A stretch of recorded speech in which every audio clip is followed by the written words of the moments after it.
Have you ever wondered why some people seem to effortlessly command respect, while others struggle for years, trying to be noticed? Why certain individuals can walk into any room and immediately change the energy without saying a word?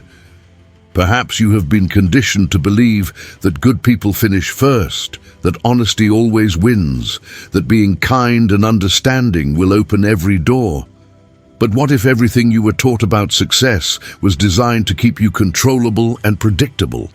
Niccolò Machiavelli saw something that most refuse to see with brutal clarity. The world does not reward virtue, it rewards effectiveness above all else.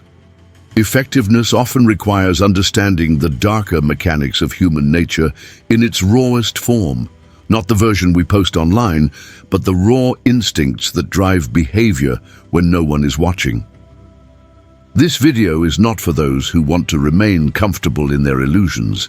It is for those ready to see the game as it truly is played without mercy. Once you understand these principles, you will never look at social dynamics the same way again.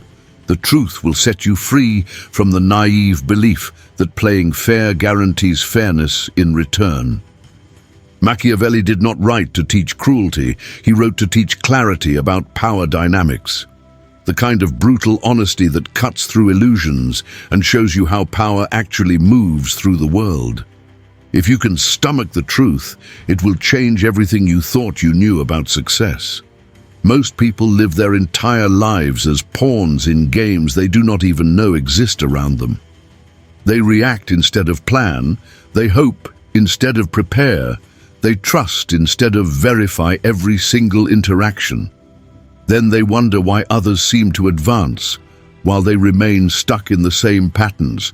The secret is not about becoming heartless. It is about becoming strategic in every move you make. It is about understanding that while you were taught to be good, others were learning to be effective. Until you bridge that gap between naivety and wisdom, you will always be at a disadvantage. What does it mean to be effective in a world where perception shapes reality more than facts? Where image often matters more than substance, where appearance trumps authenticity, where the person who controls the narrative controls the outcome of every situation. Carl Jung understood that most people live unconsciously, driven by invisible forces they cannot name. They are driven by forces they do not recognize, reacting to triggers they cannot identify. They follow patterns they never chose, and this unconscious living makes you predictable to those who study you. Predictable people are easily manipulated by those who understand psychological leverage. Jung called this the shadow, the parts of ourselves we refuse to acknowledge or integrate, the aspects of human nature we pretend do not exist in ourselves or others. Shadow work is not just about personal healing, it is about psychological warfare against manipulation. Once you understand your own darkness, you can recognize it in others before they use it. The person who has integrated their shadow becomes dangerous in ways others cannot anticipate, not because they are cruel, but because they cannot be fooled by emotional manipulation. They see through masks, detect hidden motives, recognize manipulation attempts before they take effect. They have faced their own capacity for deception, and therefore cannot be deceived by similar tactics. Jung said everything that irritates us about others can lead us to a better understanding of ourselves. But there is another layer to this wisdom that most people miss completely. When you stop being irritated, you become unreadable to those trying to manipulate you. When you stop reacting, you start observing, and observation is the foundation of all strategic thinking. Most people reveal everything through their emotional reactions without realizing they are being studied. They show you exactly where to apply pressure, how to trigger responses in predictable ways. They reveal what they fear most, what they desire desperately, what makes them lose control. But the person who has mastered their inner world gives nothing away to potential manipulators. This is where Jung meets Machiavelli in a synthesis of psychological and political wisdom. the psychological sophistication to read others, combined with the strategic intelligence to use that information effectively, not for destruction, but for protection, for advancement, for the quiet accumulation of influence. The truth is that influence is not seized through force, it is earned through understanding human psychology. Jung believed that individuation requires you to distance yourself from the collective unconscious that controls most people. You must stop following the herd mentality that keeps most people trapped in patterns of weakness and dependence. This separation is uncomfortable, but necessary for anyone seeking real power over their own life. When you begin to think for yourself, you become a threat to the system that benefits from your compliance. This is where Machiavelli's wisdom becomes essential for anyone seeking to rise above the masses. He understood that power respects power, that strength attracts opportunity, that weakness invites exploitation. The person who can say no without guilt is the person others want to please. But power without wisdom is tyranny, which is why you need Nietzsche's philosophy to complete the equation. Nietzsche saw that most people live as slaves to their circumstances, their emotions, their desperate need for acceptance. He called for something revolutionary. He envisioned the Übermensch, the overman who transcends ordinary limitations, the person who has overcome these limitations, who creates their own values, writes their own rules. They live by their own standards, not out of rebellion, but out of authentic strength. Nietzsche said, "What does not kill me makes me stronger," but this is often misunderstood by the masses. It is not about enduring suffering passively, like a victim waiting for rescue. It is about using adversity as fuel for growth, about becoming antifragile through conscious self-development. The Übermensch does not need external validation because they validate themselves through their own achievements. They do not fear rejection because they have rejected the need to be accepted by everyone. They do not avoid conflict because they have become comfortable with being misunderstood by smaller minds. This creates a psychological fortress that others find both attractive and intimidating simultaneously. People are drawn to those who seem complete in themselves, who need nothing from others. But this change requires sacrifice that most people are unwilling to make for freedom. You must be willing to lose people who only valued you for your compliance and availability.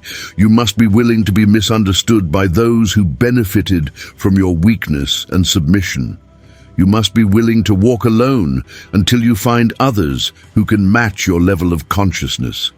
Most people are not ready for this level of responsibility and self-determination. They prefer the comfort of following, the safety of blending in with the crowd.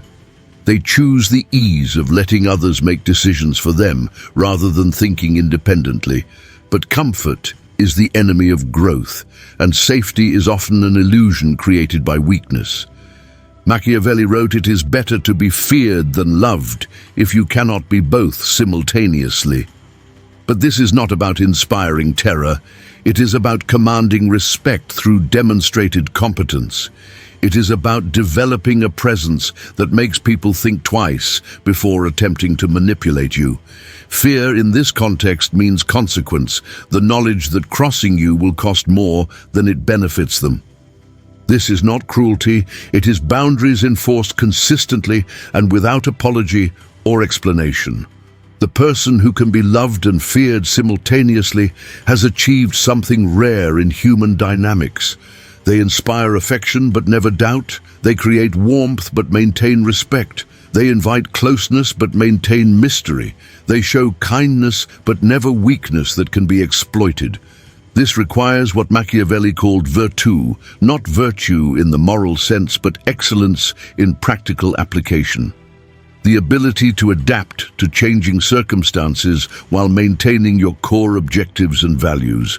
The flexibility of water with the hardness of steel when pressure is applied. Jung would add that this requires shadow integration, the acceptance of your own capacity for strategic thinking. Nietzsche would emphasize that this requires the will to power in its highest form, Not power over others, but power over yourself, your reactions, your impulses, the discipline to act according to your values rather than your immediate emotional impulses, the strength to choose long-term success over short-term pleasure and immediate gratification.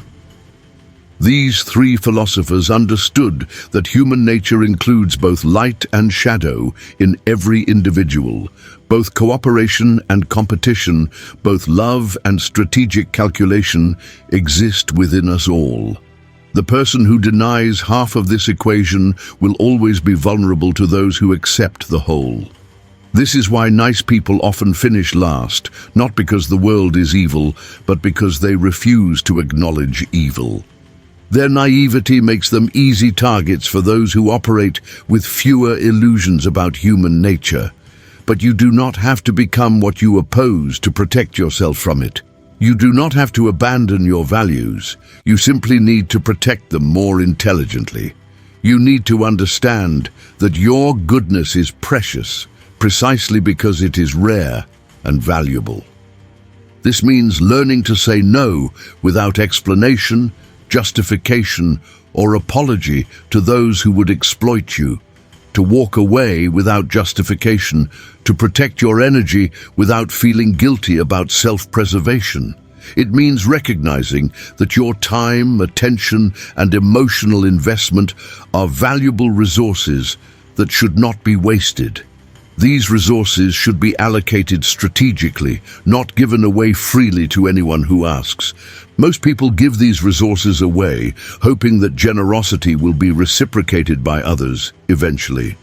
But this hope often leads to exploitation by those who recognize and target this pattern. Those who take advantage of kindness are rarely those who value it or reciprocate it. Machiavelli understood that human beings are fundamentally self-interested. This is not cynicism, it is realistic observation. Once you accept this reality, you can work with human nature instead of against it naively. You can create situations where helping you benefits others, creating win-win scenarios. This is the art of enlightened influence, not forcing people to act against their interests. It is aligning their interests with yours, structuring truth in ways that motivate voluntary action. Jung called this psychological sophistication, the ability to see beneath surface presentations and social masks. The ability to understand unconscious motivations, to recognize patterns in behavior over time, to predict behavior based on character rather than promises or stated intentions. This skill makes you invaluable because most people cannot see these deeper psychological layers. They react to surface presentations, to what people say rather than what they consistently do. They trust declared intentions rather than revealed patterns, words rather than actions. But you will learn to read between the lines, to trust actions over words consistently. You will watch for consistency over time rather than believing immediate presentations. This gives you a massive advantage in every area of life where human psychology matters. In business, you can identify reliable partners and avoid time wasters before investing resources. In relationships, you can distinguish genuine connection from manipulation and emotional exploitation. In negotiations, you can understand what the other party really wants beneath their stated positions. But this knowledge comes with responsibility that cannot be ignored or delegated to others. Once you see the game, you cannot unsee it or pretend ignorance any longer. Once you understand how influence works, you become accountable for how you use that understanding. You can choose to help or to harm, to build or to destroy. Nietzsche believed that with great power comes the obligation to use it wisely and constructively. The strong have a duty to protect rather than exploit those with less awareness. Superiority should serve creation, not destruction, building rather than tearing down. This is what separates the wise from the merely clever, wisdom from mere intelligence. The clever person uses psychological knowledge for short-term gain at others' expense. The wise person uses it for long-term construction of value, of relationships, of systems. They create benefits for everyone involved, including themselves, in sustainable ways. This requires what all three philosophers emphasized in different ways throughout their teachings: the ability to think long-term, to delay gratification for greater future rewards, to choose sustainable strategies over quick wins that create long-term problems, to build rather than merely take, to create rather than simply consume. The ultimate secret of power is not in dominating others, but in mastering yourself completely. Not in controlling circumstances, but in controlling your response to circumstances beyond your control. Not in avoiding challenges, but in growing stronger through them systematically. This self-mastery creates a magnetic quality that others find irresistible and mysterious. People are naturally drawn to those who seem in control of their own lives. But this attraction must be managed carefully, because not everyone approaches with good intentions. Not everyone who approaches you has good intentions or pure motives for connection. Some will try to study your methods, to copy your strategies without understanding principles. They will look for weaknesses they can exploit when it serves their purposes. This is where Machiavelli's counsel about keeping your own counsel becomes essential for self-protection. Not everyone deserves access to your thoughts, your plans, your vulnerabilities. What you reveal can be used against you by those with hidden agendas. What you conceal protects you from those who would exploit your openness. The wise person shares strategically, giving information that builds trust without compromising their position. They give information that builds trust without compromising position or revealing weaknesses. They show enough strength to deter challenges while maintaining enough mystery to prevent prediction. This is not paranoia. It is prudence in a world where information equals power. In a world where information is power, knowledge of your methods, weaknesses, and intentions becomes valuable currency. This currency should not be distributed freely to anyone who shows interest. Jung emphasized that individuation requires you to become your own authority rather than seeking external validation. You must stop looking for external validation of your worth, your decisions, your direction.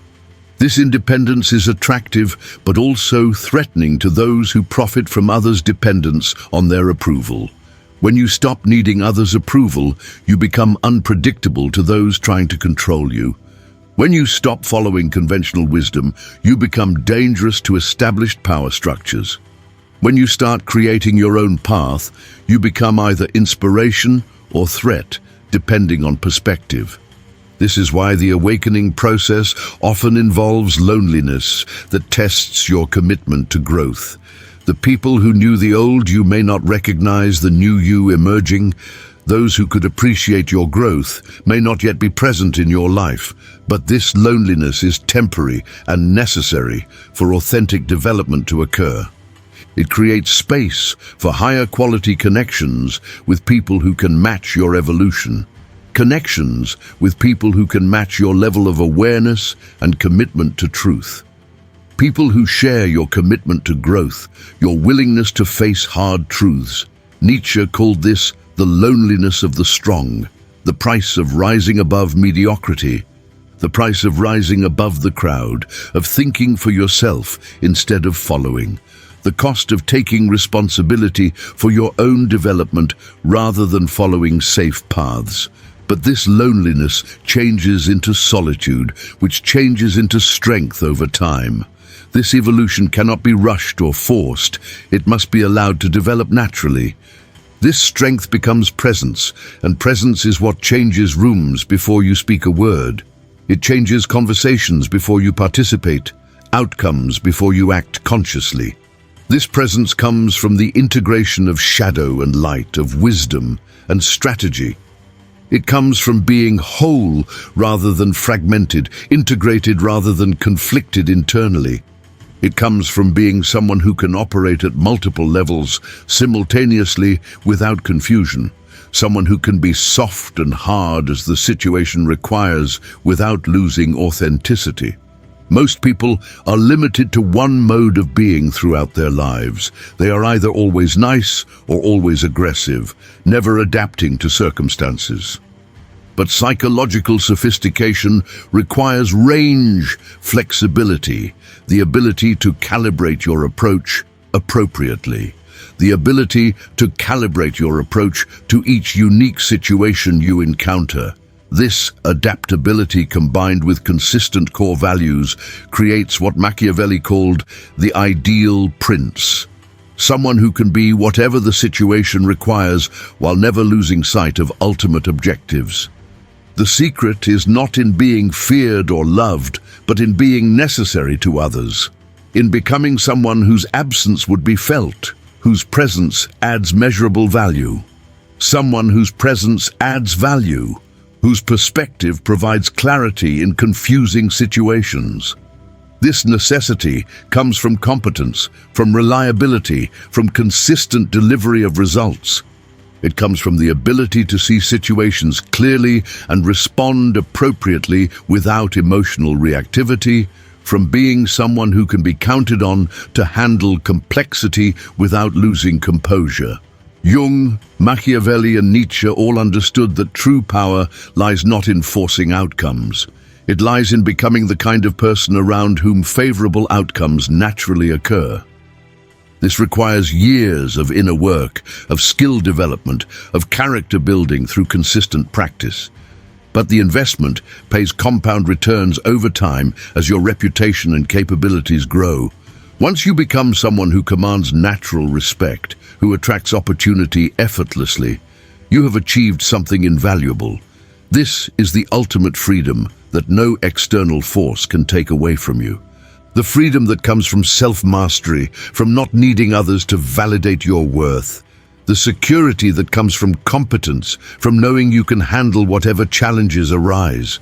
The confidence that comes from facing yourself completely and emerging stronger from the process.